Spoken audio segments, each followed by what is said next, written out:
Grabe guys. Ang tibay ng makina na to.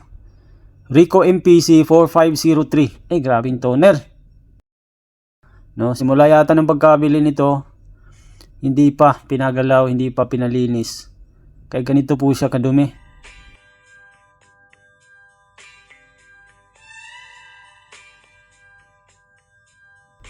So grabe yung makina na to guys, no? Sobrang dumi.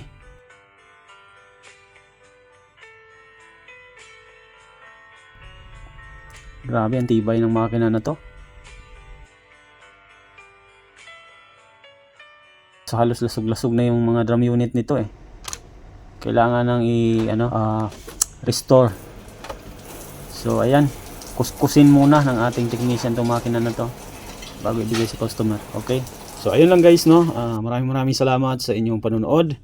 At please, don't forget to click the subscribe button below and hit the notification bell para updated po kayo palagi sa ating mga bagong videos.